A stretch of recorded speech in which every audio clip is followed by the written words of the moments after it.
এটা হচ্ছে প্লাস্টিক টবের ফান্ডা করা হলো। পটিং করার সময় মাটি এরকম শুকনো রাখবে। আমি প্রায় 2 দিন মতো জল দিইনি গাছটিতে। আর রিপোর্টিং করার আগে, এরকম প্রুনিং করার আগে অবশ্যই গাছে এনপিকে সমৃদ্ধ খাবার দেবে, যেখানে নাইট্রোজেন এবং ফসফরাসের উপস্থিতি থাকবে।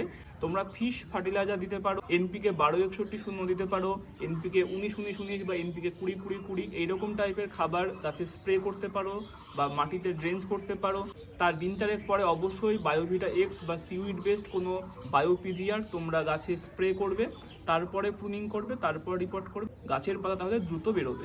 নিচে দেখো খোলামকুচি রয়েছে, এগুলোকে প্রথমে আমরা রুট দেখো কতটা সুন্দর হয়েছে।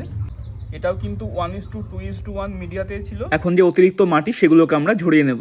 রিপোর্টিং এর পর নতুন মিডিয়া পেয়ে গাছ আরো সুন্দর হবে। রুটগুলো রয়েছে এগুলোকে আমাকে প্রুন করতে হবে, তাহলে নতুন রুট খুব ভালোভাবে আসবে। এরকম হার্ডি ভ্যারাইটিগুলোকে বছরে একবার রুট প্রুনিং করতে পারো। এই বাইরেকার রুটগুলো কাটলে কোনো অসুবিধা নেই, ভিতরে কিন্তু মেন রুট থাকে এবং ভিতরে অনেক রুট আছে, তো সেগুলো থেকে আবার কিন্তু নতুন শিকড় চলে আসবে। যে মোটা রুট এগুলো দিয়ে কিন্তু রুট গ্রাফটিংও করা হয়। নর্মাল স্টকের থেকে রুটের উপরে গ্রাফটিং অনেক বেশি ভালো হয়। আগের পটই নিয়েছি, এখানে খোলামকুচি নিলাম। এই যে ড্রেনেজ হোলগুলো রয়েছে এগুলোকে কভার করতে হবে। প্রতিটা ড্রেনেজ হোলের উপরে এরকম করে খোলামকুচিগুলো দেবো, যাতে মিডিয়া বাইরে না বেরোয়, শুধু জলটা বেরোয়। পরে বানিয়ে রাখা সে আমার 1:2:1 মিডিয়া এখানে কিছু নেব। এরপর মিডিয়া দিয়ে জাস্ট আমাদের ভরাট করতে হবে। এরকম করে চেপে চেপে ভরাট করবে, যাতে ভিতরে কোনো এয়ার গ্যাপ না থাকে।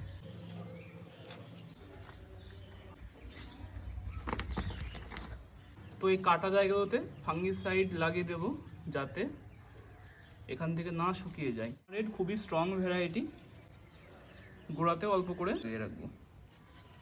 যে কোনো একটা ফাঙ্গিসাইড দিলেই হবে, তবে গোড়া পচার ক্ষেত্রে ব্লাইটক্সটা খুব ভালো কাজ করে। বাস, ওই হিউমিক অ্যাসিড মিশ্রিত জল এটা দিব। মোটামুটি 2 দিন সেমি সেটে রেখে তারপর ডিরেক্ট সানলাইটে রাখবো। কিছুদিনের মধ্যে নতুন পাতা চলে আসবে। Thank you.